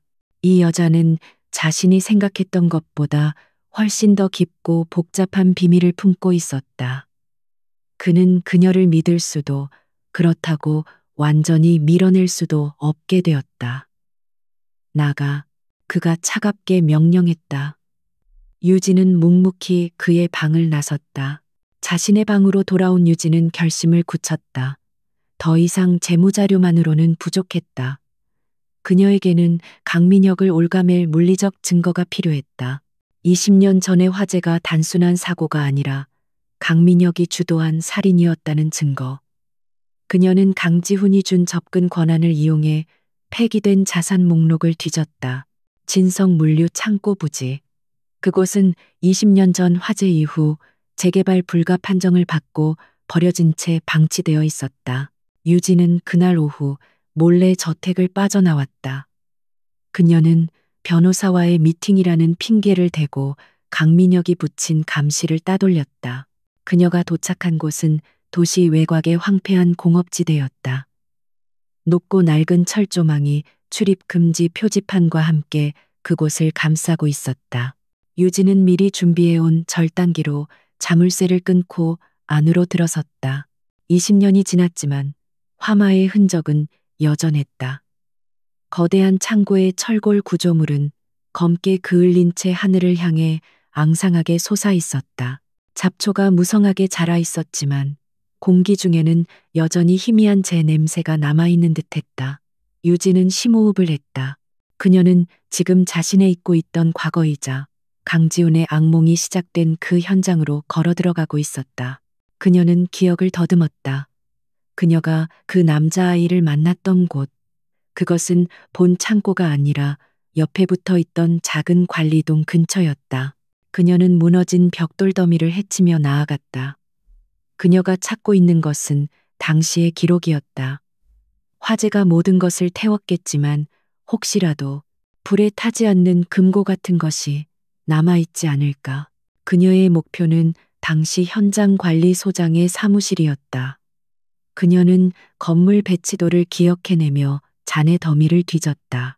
몇 시간의 수색 끝에 그녀는 반쯤 무너진 사무실터에서 무언가를 발견했다. 철골과 콘크리트 더미 밑에 녹슬고 검게 그을린 내와 나이호, 금고가 처박혀 있었다. 그것을 꺼내는 것은 거의 불가능해 보였다. 하지만 유진은 포기하지 않았다. 그녀는 근처에 있던 쇠 파이프를 지렛대 삼아 필사적으로 잔해를 들어 올렸다. 땀과 재로 범벅이 된 그녀는 마침내 그 작은 금고를 끌어내는 데 성공했다. 자물쇠는 열기에 녹아 엉망이 되어 있었지만 그녀는 쇠파이프로 잠금 장치를 내리쳐 부수었다. 금고 안은 처참했다.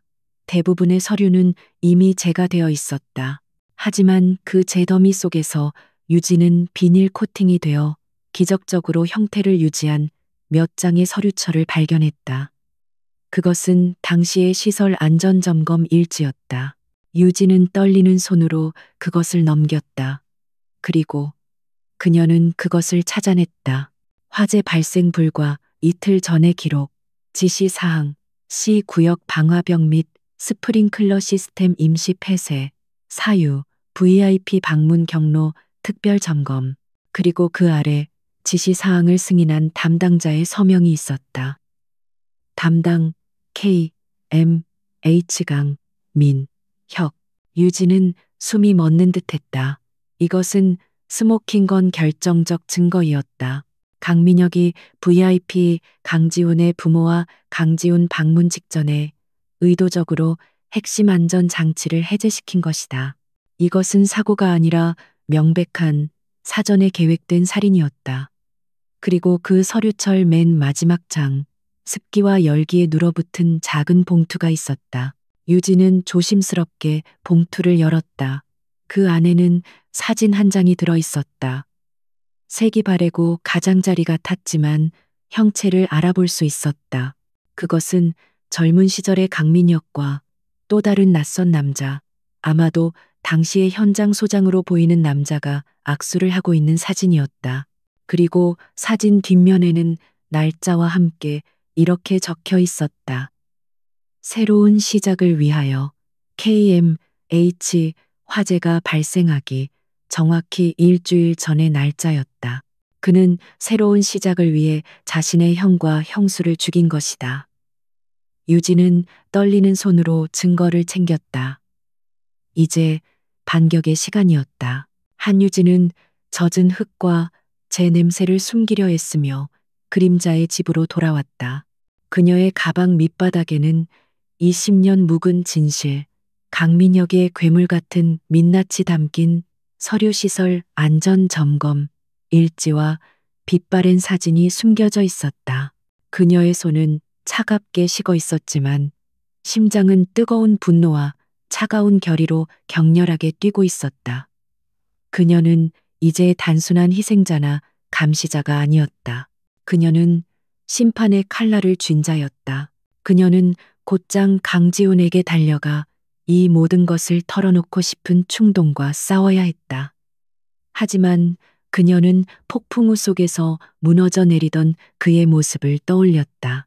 그는 거대했지만 유리처럼 위태로웠다. 지금 당장 그에게 당신의 삼촌이 당신의 부모를 죽였다고 말하는 것은 그를 구하는 것이 아니라 산산조각 내는 일이 될 터였다. 그는 아직 진실을 감당할 준비가 되지 않았다. 유진은 자신의 방에 틀어박혔다. 그녀에게는 전략이 필요했다. 강민혁이라는 거대한 나무를 쓰러뜨리려면 먼저 그의 뿌리를 잘라내야 했다. 그를 사회적으로, 재정적으로 고립시켜야 했다. 그녀는 자신이 혼자 이 일을 할 수 없음을 알았다. 그녀에게는 강지훈의 사람이 진성그룹 내부의 조력자가 절실히 필요했다. 그녀는 다시 강지훈이 열어준 20년치의 재무 아카이브에 접속했다. 이번에 그녀가 찾은 것은 적이 아니라 아군이었다. 그녀는 강지훈의 아버지 고 강태준 회장 시절의 인사기록과 강민혁 집권 이후의 인사 변동을 면밀히 대조했다. 그리고 한 사람의 이름을 발견했다. 박선우 이사. 박선우는 강태준 회장이 아끼던 최연소 임원이었으나 20년 전 화재 사건 직후 그룹 내 한직인 해외지사로 사실상 좌천당했다. 그는 강민혁의 숙청 작업에서 살아남은 몇 안 되는 구시대의 인물이었다. 흥미로운 점은 강지훈이 총수가 된 직후 그를 다시 본사로 불러들였다는 사실이었다. 하지만 강민혁의 견제로 인해 박 이사는 현재 아무런 실권도 없는 자문역에 머물러 있었다. 유진은 결심했다. 박선우 이사, 그가 바로 그녀의 첫 번째 카드였다. 그녀는 강민혁의 비리를 다시 파헤쳤다. 살인이라는 거대한 증거는 일단 묻어두었다. 그녀가 필요한 것은 즉각적인 타격을 줄 수 있는 부인할 수 없는 부패의 증거였다. 그녀는 유진홀딩스를 무너뜨렸던 그 유령 회사들의 자금 흐름을 역추적했다. 그 돈은 결국 강민혁이 총괄하는 진성화학의 비밀 계좌로 흘러들어가고 있었다. 유진은 익명의 이메일을 사용하지 않았다. 그것은 신뢰를 주지 못한다. 그녀는 정면으로 부딪히기로 했다. 그녀는 박선우 이사의 동선을 파악했고 그가 매일 아침 들르는 호텔 피트니스 클럽에서 그를 기다렸다. 그녀는 여전히 강지훈의 연약하고 아름다운 아내의 모습을 하고 있었지만 그녀의 눈빛은 달랐다. 박선우는 러닝머신 위에서 땀을 흘리고 있었다. 유진이 그의 옆자리로 다가섰다. 박선우 이사님, 잠시 말씀 나눌 수 있을까요? 박 이사는 의아한 표정으로 그녀를 바라보았다. 총수의 아내가 그것도 이런 사적인 장소에서 자신에게 말을 거는 것은 극히 이례적인 일이었다. 그는 경계하며 러닝머신을 멈췄다. 무슨 일이십니까, 사모님? 그의 목소리는 정중했지만 거리가 느껴졌다. 유진은 숨을 고르는 척하며 나지막이 말했다. 이유를 묻지 마시고 이것만 받아주십시오. 그녀는 작은 USB 하나를 그의 손에 쥐어주었다. 저는 이사님께서 고 강태준 회장님의 사람이었다는 것을 압니다. 그리고 지금의 진성그룹이 이사님께서 원하던 모습이 아닐 것이라는 것도 압니다. 박선우의 눈이 날카로워졌다. 그는 USB를 내려다보았다. 이게 뭡니까? 유진은 그의 눈을 똑바로 마주 보았다. 강민혁 부회장님이 진성화학을 통해 어떻게 그룹의 돈을 빼돌리고 있는지에 대한 증거입니다. 유령 회사를 이용한 완벽한 자금 세탁 내역이죠. 제 아버지가 바로 저 수법에 당했습니다. 그녀의 목소리에 스친 고통은 연기가 아니었다. 박선우는 충격에 휩싸였다. 그는 이 젊은 총수의 아내를 그저 정략 결혼의 희생양이거나 혹은 강민혁의 스파이라고만 생각했다. 하지만 지금 그녀는 자신의 목숨을 걸고 적의 심장의 비수를 꽂을 자료를 자신에게 건네고 있었다. 왜 이걸 나에게? 이사님만이 이 자료를 제대로 사용하실 수 있으니까요. 이사님은 강지훈 총수님을 지키고 싶어 하시지만 강민혁 부회장의 감시 때문에 아무것도 못하고 계시죠. 하지만 이 자료는 다릅니다. 이것은 내부 고발입니다. 이사님은 이 자료를 이용해 진성화학에 대한 특별 감사를 요청할 수 있습니다. 이것이 강민혁의 방화벽을 무너뜨릴 첫 번째 균열이 될 겁니다. 박선우는 한참 동안 유진을 바라보았다. 그녀의 눈은 흔들림이 없었다. 그는 그녀가 보통 내기가 아님을 깨달았다. 그녀는 주주총회에서 강지훈을 구했던 그 날카로운 분석가였다. 그는 USB를 꽉 쥐었다. 만약 이게 함정이라면 사모님도 무사하지 못할 겁니다. 유진은 희미하게 웃었다. 저는 이미 무사하지 못합니다. 이사님. 선택은 이사님께 달렸습니다. 유진이 피트니스 클럽을 떠나자마자 강민혁의 비서에게서 연락이 왔다. 저녁 식사 초대였다. 그것은 초대가 아니라 소환이었다. 강민혁이 그녀의 일탈을 눈치채기 시작한 것이다. 그는 유진이 폐창고에 다녀온 사실을 보고받았을지도 모른다. 혹은 박선우 이사와의 접촉을 의심하고 있을 수도 있었다. 저택에 돌아온 유진은 불안감에 휩싸였다. 한편 폭풍우가 몰아친 그날 밤 이후 강지호는 더 이상 그녀의 방을 찾지 않았다. 그는 자신의 나약한 모습을 보인 것을 극도로 수치스러워하며 다시금 얼음의 성벽 뒤로 숨어버렸다.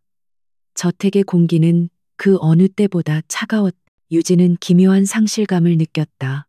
그녀는 그에게 진실을 말해야 할 동맹자로서 뿐만 아니라 20년 전 그 아이를 구했던 누나로서도 다가가고 싶었다. 그녀는 책상 서랍 깊숙한 곳에 숨겨둔 낡은 서류철을 꺼냈다. 시설 안전 점검 일지, 강민혁의 살인 증거, 그리고 그 옆에는 강민혁이 보낸 저녁 식사 초대장이 놓여 있었다.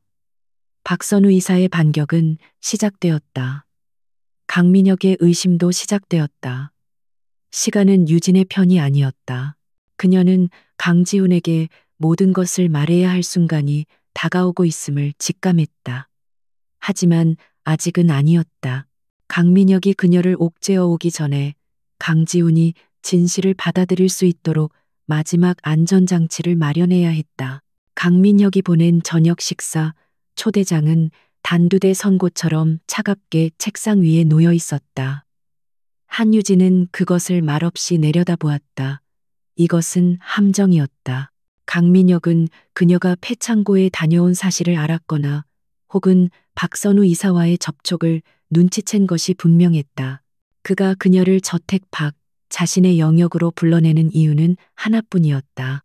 제거 혹은 완전한 굴복. 그녀는 선택의 여지가 없었다. 가지 않는다면 그것은 곧 자신이 무언가를 숨기고 있음을 인정하는 꼴이 되었고 강민혁은 즉시 다음 수 아마도 그녀의 가족을 향한 공격을 감행할 터였다. 유진은 숨을 깊게 들이마셨다.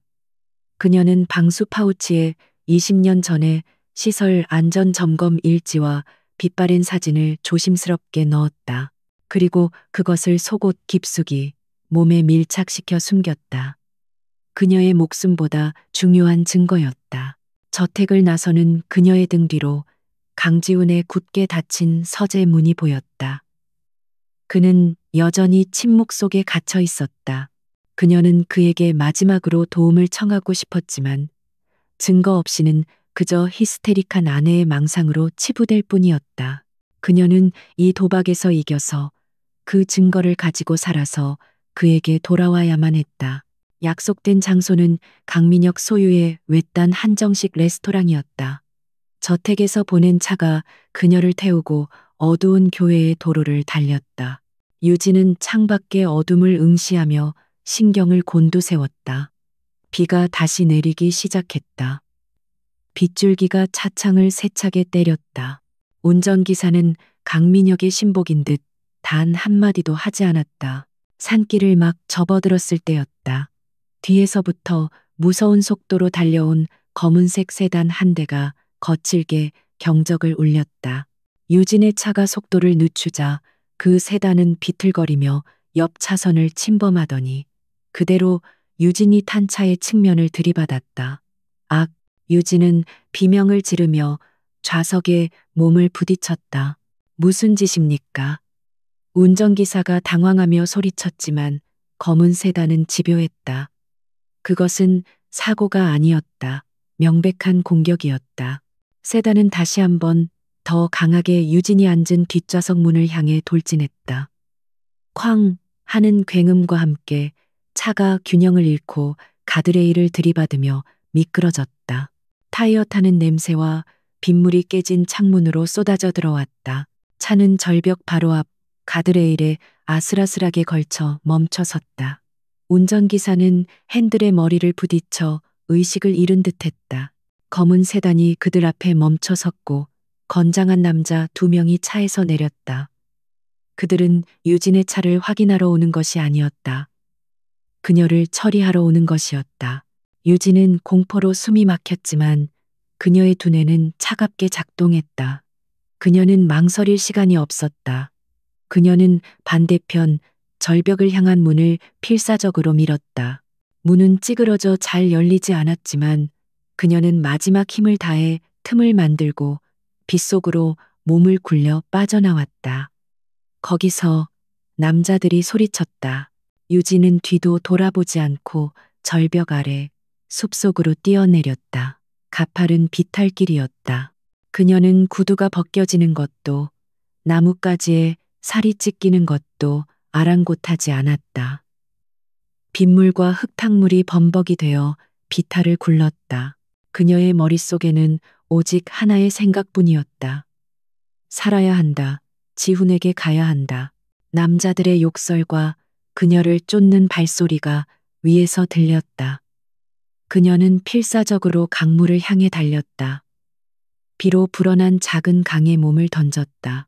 차가운 물이 그녀의 상처를 파고들었지만 동시에 그녀의 흔적을 지워주었다. 그녀는 물살에 몸을 맡긴 채 한참을 떠내려가다 간신히 반대편 강둑으로 기어 올라왔다. 그녀는 살아남았다. 그녀는 찢어진 드레스 차림으로 피와 흙으로 범벅이 되어 몇 시간을 걸었다. 그녀는 경찰서로 갈 수 없었다. 강민혁의 손이 미치지 않는 곳은 없었다. 그녀가 갈 곳은 오직 한 곳, 진성그룹 본사 강지훈의 요새뿐이었다. 그녀는 지나가는 트럭을 세워 손목에 시계를 통째로 주며 시내로 태워달라고 애원했다. 새벽녘 진성그룹 로비는 한산했다. 보안 요원들은 엉망이 된 채 비틀거리며 들어서는 유진을 보고 경악했다. 사모님? 그녀는 그들을 무시하고 총수 전용 엘리베이터로 직행했다. 아무도 들이지 마. 내 허락 없이는. 그녀의 목소리는 쇠처럼 차가웠다. 강지훈의 집무실 문이 열렸다. 그는 밤을 새운 듯 여전히 슈트 차림으로 창밖의 어슴푸레한 도시를 내려다보고 있었다. 그의 등은 얼음 성벽처럼 차갑고 고독했다. 그가 인기척에 천천히 돌아섰다. 그리고 그는 얼어붙었다. 피와 흙에 젖어 입술이 터지고 공포에 질린 하지만 살아 돌아온 유진의 모습을 보았다. 당신 꼬리. 그의 목소리가 드물게 흔들렸다. 유진은 비틀거리며 걸어와 문을 잠갔다. 그녀는 더 이상 버틸 힘이 없었다.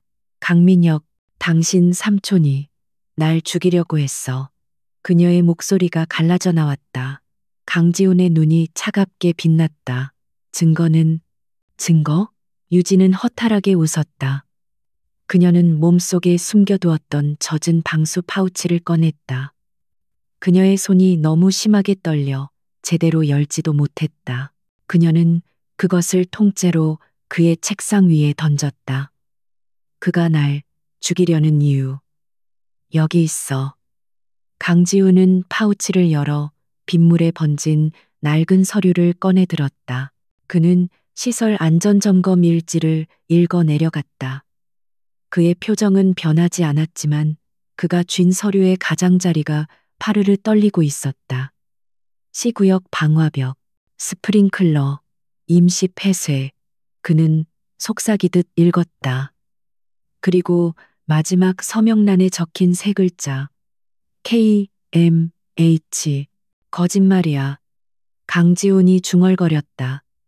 이건 조작된 거야. 네가 날 속이려고. 그의 눈동자가 격렬하게 흔들렸다. 20년간 그를 지탱해 온 세계가 무너지는 소리였다. 그는 폭풍우가 치던 그날 밤처럼 트라우마의 심연으로 다시 빠져들기 직전이었다. 아니야. 그럴 리가 없어. 유진은 그가 무너지는 것을 보았다. 그녀는 이대로 그를 잃을 수 없었다. 그녀는 그에게 다가갔다. 지훈 씨, 날 봐요. 이건 조작이 아니야. 이것 때문에 그가 날 죽이려 한 거야. 그녀는 그의 팔을 붙잡았다. 그는 그녀를 뿌리치려 했지만 그녀는 필사적으로 매달렸다. 그는 당신 부모님만 죽인 게 아니야. 우리 둘 다 죽이려 했어. 우리? 강지훈의 호흡이 거칠어졌다. 그의 공허한 눈이 유진을 향했다. 유진은 떨리는 손으로 목에 걸린 낡은 목걸이를 움켜쥐었다. 그것은 드레스 속에 숨겨져 기적적으로 흙탕물 속에서도 잃어버리지 않은 그녀의 유일한 보물이었다. 당신. 이 노래 기억해? 그녀는 입술을 열었다. 자장, 우리 아기.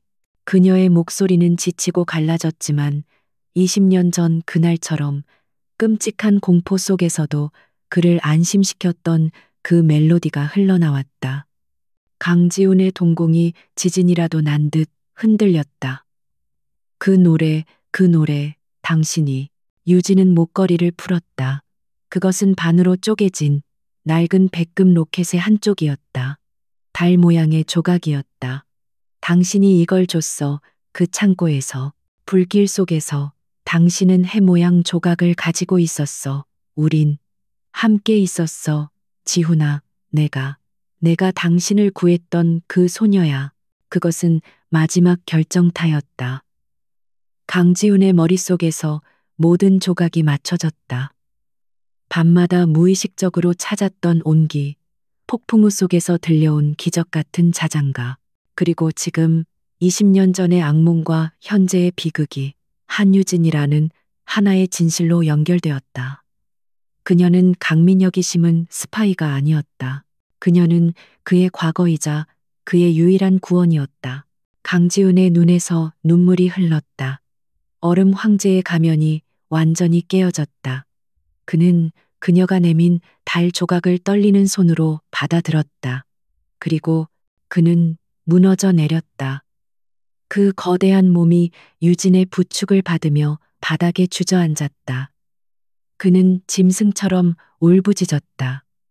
그것은 20년간 억눌러왔던 아이의 울음이었다. 삼촌이, 나의 삼촌이. 강지훈의 울음소리는 20년간 억눌려온 고통의 포효였다. 그것은 그의 집무실을 가득 채웠고 새벽의 고요함을 갈갈이 찢어 놓았다. 한유진은 그 거대한 남자가 어린아이처럼 자신의 어깨에 기대어 무너지는 것을 말없이 받아주었다. 그녀의 찢어진 드레스 위로 그의 뜨거운 눈물이 쏟아졌다. 그녀는 그의 등을 토닥였다. 그녀의 손길은 더 이상 공포에 질린 희생자의 것이 아니었다. 그것은 20년 전 그날처럼 안식처를 제공하는 구원자의 손길이었다. 얼마나 지났을까? 그의 울음소리가 서서히 잦아들었다. 지독한 슬픔이 빠져나간 자리에 얼음보다 차갑고 용암보다 뜨거운 분노가 차오르기 시작했다. 강지훈이 천천히 고개를 들었다.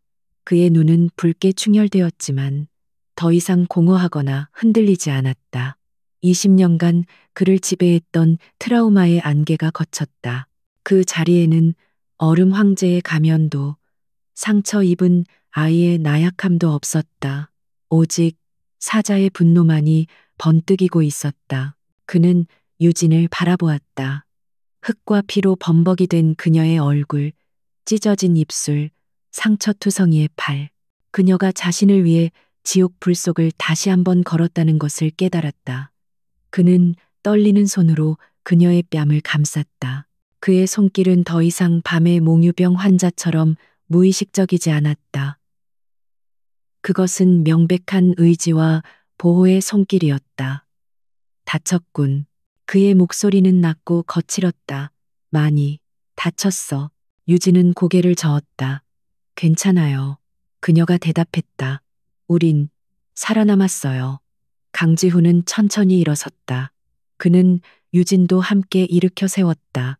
그는 그녀를 자신의 집무실 안쪽 숨겨진 휴식 공간으로 이끌었다. 그는 구급상자를 꺼내 말없이 그녀의 상처를 소독하기 시작했다. 그의 손길은 놀라울 정도로 부드럽고 세심했다.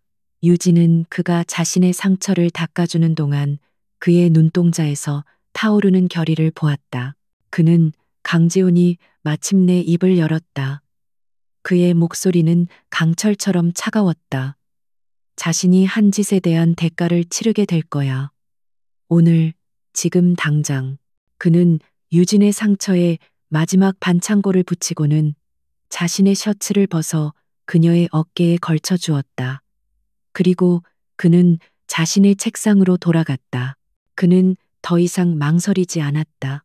그의 손가락이 인터컴 버튼 위에서 춤을 추기 시작했다. 보안팀. 지금 즉시 이그제큐티브 플로어 전체를 폐쇄한다. 내 허락 없이는 개미 한 마리도 들여보내거나 내보내지 마. 모든 출입 기록을 확보해. 그의 명령은 빠르고 단호했다. 그는 다음 버튼을 눌렀다. 박선우 이사. 나다. 지금 당장 내 집무실로 와. 한유진 씨가 당신에게 넘긴 자료 지금 즉시 터뜨릴 준비해. 금융감독원, 검찰, 동원할 수 있는 모든 곳에 연락해. 그는 마지막으로 자신의 개인 법무팀장에게 전화를 걸었다. 조 변호사, 살인 및 살인미수, 횡령, 배임 혐의로 긴급 체포 영장을 준비해야겠다. 증거는 내가 가지고 있다. 20년 전 증거까지 전부. 지금 즉시 검찰과 함께 본사로 들어와. 그는 전화를 끊고 유진을 바라보았다. 이제 무대를 준비해야지. 1시간 뒤 진성그룹의 모든 이사에게 긴급 이사회 소집 메시지가 전송되었다. 사유는 그룹 총수 일가에 대한 테러 위험 및 내부 보안 시스템 중대 결함. 해가 막 떠오르기 시작한 이른 아침, 이사들은 무슨 영문인지도 모른 채 하나둘씩 회의실로 모여들었다. 그들 중에는 어젯밤 유진의 사고 소식을 기다리다 잠 못 이룬 강민혁도 포함되어 있었다. 강민혁은 회의실에 들어서는 순간 자신의 눈을 의심했다. 상석, 총수의 자리에는 강지훈이 앉아 있었다. 그리고 그의 바로 옆자리, 평소라면 비어 있었을 그 자리에 한유진이 앉아 있었다. 그녀는 엉망이었던 모습 대신 강지훈의 셔츠 위에 재킷을 걸친 단정한 차림이었지만 그녀의 얼굴에 남은 상처는 선명했다. 그녀는 살아 있었다. 강민혁의 심장이 차갑게 내려앉았다. 실패했다. 그 망할 것들이 유진을 놓친 것이다. 그는 애써 태어난 척자리에 앉았다. 총수, 이 이른 아침에 무슨 일인가? 그리고 유진 양은 몰골이 왜 그런가? 어젯밤 무슨 안 좋은 일이라도 있었나? 그의 목소리에는 교활한 걱정이 담겨 있었다. 강지훈은 그를 경멸, 어린 눈으로 바라보았다. 숙부님. 그의 목소리는 회의실 전체를 얼어붙게 만들었다. 어젯밤 제 아내에게 무슨 일이 있었는지 정말 궁금하십니까? 그는 리모컨을 눌러 회의실 스크린을 켰다. 처음 나타난 것은 박선우 이사가 준비한 강민혁의 횡령 증거였다. 유진이 넘긴 자료를 바탕으로 한 완벽한 자금 흐름도였다. 진성화학의 비밀 계좌. 지난 5년간 총 5천억 원의 자금이 이 유령 회사들을 통해 숙부님의 개인 금고로 흘러 들어갔군요. 박선우 이사가 자리에서 일어나 자료를 설명하기 시작했다. 이것은 명백한 횡령이며 강민혁이 책상을 내리쳤다. 이건 모함이야. 감히 내 놈 따위가. 저 여자가 만들어낸 가짜 자료다. 가짜 자료라고? 강지훈이 차갑게 웃었다. 그럼 이것도 가짜인가? 숙부, 스크린이 바뀌었다. 어둡고 불에 그을린 서류의 이미지가 나타났다. 시설 안전점검 일지, 그리고 붉은 원으로 강조된 서명, KMH. 강민혁의 얼굴이 하얗게 질렸다. 이건 어디서 찾았는지 궁금하십니까? 유진이 입을 열었다. 그녀의 목소리는 작았지만 회의실 전체를 압도했다. 당신이 어젯밤 나를 죽이려 했던 그 이유. 20년 전 당신이 불태워버린 그 폐창고에서 내가 직접 찾아냈습니다. 강민혁 부회장, 회의장은 아수라장이 되었다. 이사들은 경악을 금치 못했다. 강지훈이 일어섰다. 그의 분노는 더 이상 억제되지 않았다.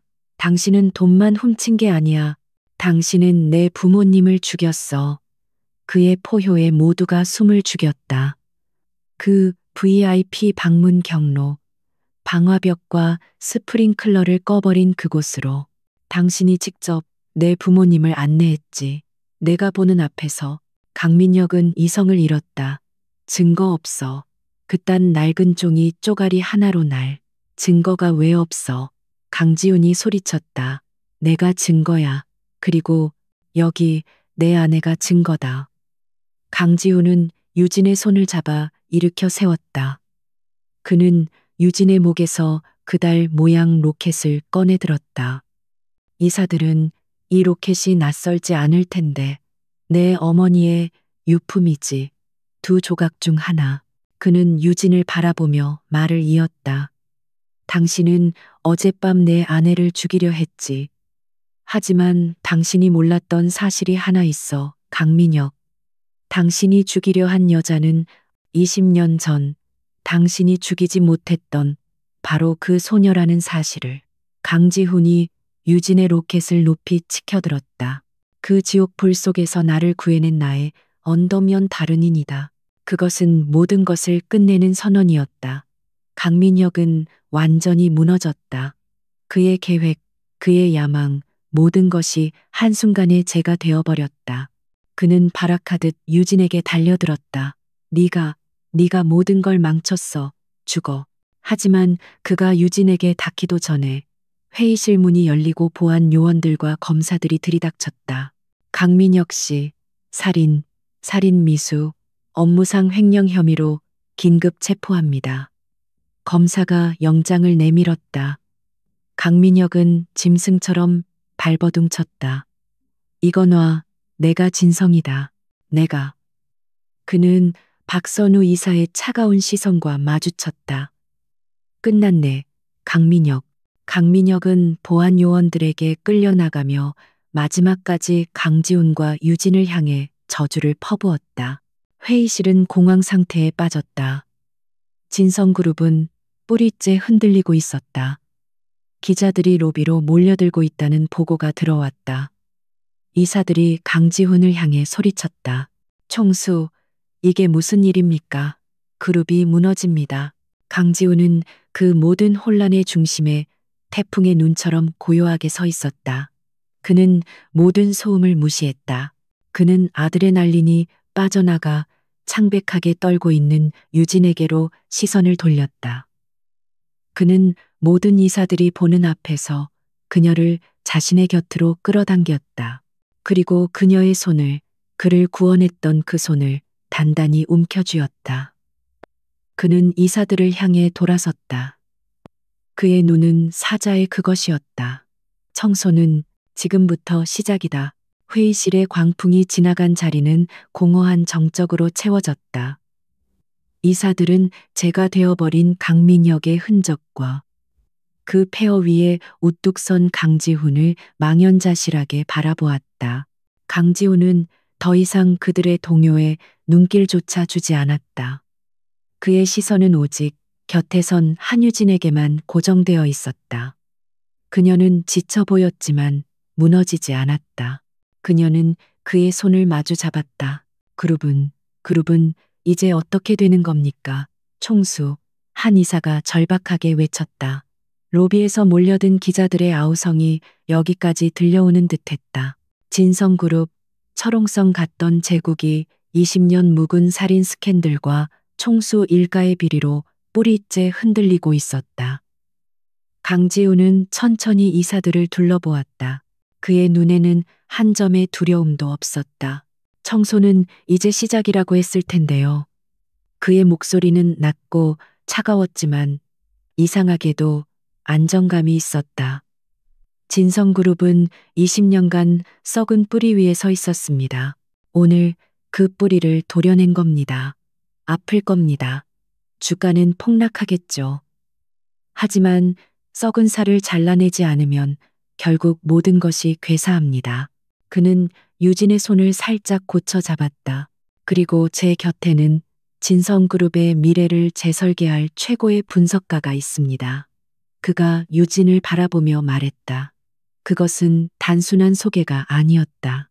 장식품으로 여겨졌던 아내를 그룹의 핵심적인 파트너로 공식 선언하는 순간이었다. 유진은 그 시선을 피하지 않고 이사들을 향해 당당히 고개를 들었다. 그녀의 지성은 이제 감춰야 할 비밀이 아닌 가장 강력한 무기였다. 그날 강지훈과 한유진은 함께 기자들 앞에 섰다. 강지훈은 모든 혐의를 인정했다. 숙부의 횡령, 그리고 20년 전의 비극적인 가족사까지. 하지만 그는 변명하지 않았다. 그는 진실을 밝혔고 피해자로서의 나약함이 아닌 이 모든 것을 바로잡을 총수로서의 책임을 선언했다. 유진은 그의 곁에서 추락할 진성그룹의 재무 건전성을 회복시킬 구체적인 비전과 구조 조정안을 냉철하게 발표했다. 시장은 충격에 빠졌지만 동시에 그들의 투명함과 결단력에 주목하기 시작했다. 폭풍 같은 하루가 끝나고 두 사람은 그림자의 집으로 돌아왔다. 저택은 여전히 거대하고 어두웠지만 더 이상 차갑게 느껴지지 않았다. 그곳은 더 이상 감옥이 아니었다. 20년의 악몽이 끝난 유일한 안식처였다. 강지훈은 유진을 자신의 침실로 데려갔다. 그는 그녀를 의자에 앉히고 다시 한번 구급상자를 가져와 꼼꼼하게 그녀의 상처를 돌보았다. 당신은 항상 나를 구하는군. 강지훈이 그녀의 찢어진 입술에 연고를 바르며 낮게 중얼거렸다. 그의 손길은 지극히 조심스러웠다. 20년 전에도 지금도 유진은 그의 손을 가만히 잡았다. 아니요, 이번엔 우리가 서로를 구한 거예요. 그녀의 말에 강지훈은 처음으로 희미한 미소를 지었다. 그는 자리에서 일어나 자신의 서재 깊숙한 곳, 굳게 잠겨 있던 금고를 열었다. 그 안에는 수억 원짜리 보석이나 기밀 서류가 아닌 낡은 가죽 상자 하나만이 들어 있었다. 그는 그것을 들고 유진에게 돌아왔다. 상자를 열자 그 안에는 20년의 세월을 간직한 해 모양의 백금 로켓 조각이 놓여 있었다. 유진은 숨을 멈췄다. 강지우는 그것을 집어들어 그녀가 내밀었던 달 조각과 나란히 놓았다. 두 조각은 완벽하게 하나가 되었다. 깨어진 조각이 마침내 제자리를 찾은 것이다. 난 매일 밤 이 조각을 만졌어. 강지훈이 고백했다. 이것만이 나를 그 지옥에서 버티게 한 유일한 희망이었어. 당신이 살아있을지도 모른다는 희망. 그들은 그날 밤 많은 이야기를 나누었다. 20년 전의 기억, 불길 속의 공포, 그리고 그들이 각자 짊어지고 살아온 고통의 시간들. 강지우는 자신을 올가매던 트라우마를 유진 앞에서 모두 꺼내놓았고, 유진은 그 모든 것을 받아 안았다. 벽은 완전히 허물어졌다. 그들은 더 이상 계약으로 묶인 타인이 아니었다. 그들은 지옥의 밑바닥에서 서로를 알아본 유일한 영혼의 동반자였다. 며칠 뒤 강지우는 유진홀딩스의 파산 절차를 전면 중단시켰다. 그는 강민혁이 빼돌렸던 자금을 모두 환수하여 유진홀딩스의 부채를 청산했다. 하지만 그는 거기서 멈추지 않았다. 그는 진성그룹의 이름으로 유진홀딩스에 막대한 투자를 감행했고 신재생 에너지 사업의 핵심 파트너로 유진홀딩스를 선택했다. 병상에서 회복 중이던 유진의 아버지는 딸이 가져온 새로운 계약서를 보고 눈물을 흘렸다. 그의 딸은 희생양이 된 것이 아니었다. 그녀는 자신의 능력으로 가문을 구하고 더 거대한 제국의 파트너가 되어 돌아온 것이다. 유진은 이제 누군가의 아내가 아닌 한유진 대표로서 당당히 자신의 자리를 되찾았다. 시간이 흘러 진성그룹의 스캔들은 서서히 잊혀갔다. 강민혁은 법의 엄중한 심판을 받았고 강지훈과 유진이 이끄는 새로운 경영진은 놀라운 속도로 그룹을 정상 궤도에 올려놓았다. 그림자의 집에도 변화가 찾아왔다. 어둡던 벽지는 밝은 색으로 바뀌었고 굳게 닫혀있던 창문들은 활짝 열려 숲의 신선한 공기를 받아들였다. 그날 밤 모든 것이 끝난 후 처음 맞는 진정한 평화의 밤이었다.